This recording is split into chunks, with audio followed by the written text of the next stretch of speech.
it going, you guys?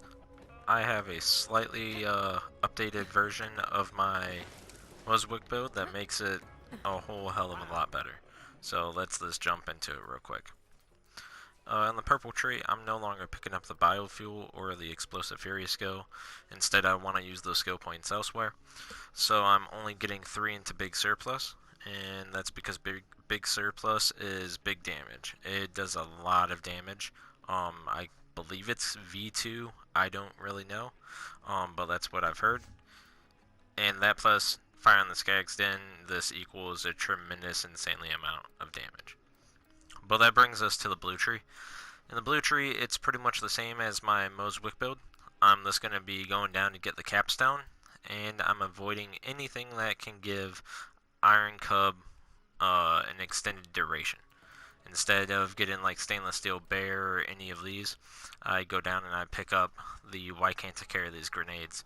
This to avoid the action skill duration or reset or increase, anything like that.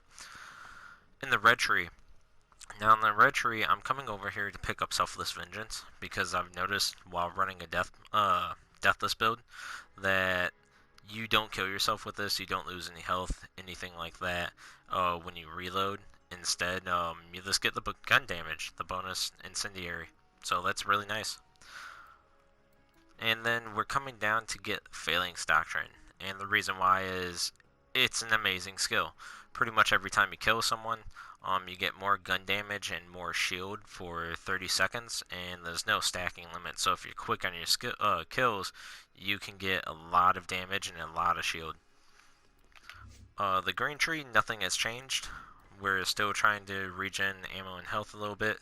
We want that bonus incendiary damage, and Cloud of Lead allows it where we can kind of conserve on ammo and still do bonus incendiary damage. And those are the skill trees, guys. Like I said, not too much has changed. We're just now coming down to get Phalanx Doctrine instead of getting Biofuel and Explosive Fury.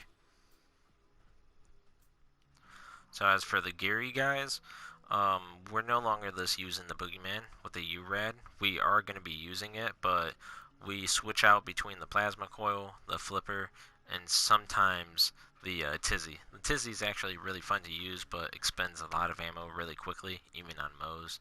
Our go-tos will be the Plasma Coil or the Flipper. And the Boogeyman's here just for fun now. As for the shield, someone was gracious enough on Discord to throw me over a triple-turtled Madcap, which is an insane amount of shield. I'm still using my Cloning Manning tracker with no GT Anoint. The class mod we can switch out. We can use the Blastmaster, the Minesweeper, or the Bloodletter would be my go-tos for this. Specifically, my Bloodletter, when I equip it, I get extra points into the Desperate Measures, giving me 100% gun damage, and then I get 2 more into Phalanx Doctrine. This gets your shields up really stupid high, and your gun damage is this insane. And that's actually a good balance for if you're losing those points into Fire in the Skag's Den, if you switch out from a Minesweeper. The Bloodletter definitely has better survivability, whereas the Minesweeper is better for this taking out bosses really quickly, like Grave Ward. So, yeah, you can switch out your class mods with this build to pretty much whatever you want. And you're going to be wanting to use a Deathless. I do not have the ideal Deathless.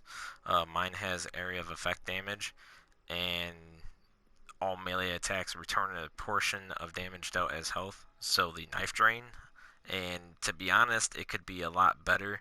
So there's room for improvement on my artifact, but this kind of shows that you don't need God Rolled everything to do an extreme amount of damage. So yeah, that's pretty much the build, you guys. That's the updated version of my Moze Wick build. The only other thing I would throw in there is if you have your Guardian rank on, turn off Topped Off, because this keeps your action skill cooling down longer, and that means that you're going to have big surplus for an additional amount of time. But yeah. If you guys like this build, if you liked anything that you've seen, and if you think it's interesting, I'd say go ahead and go try it out for yourself.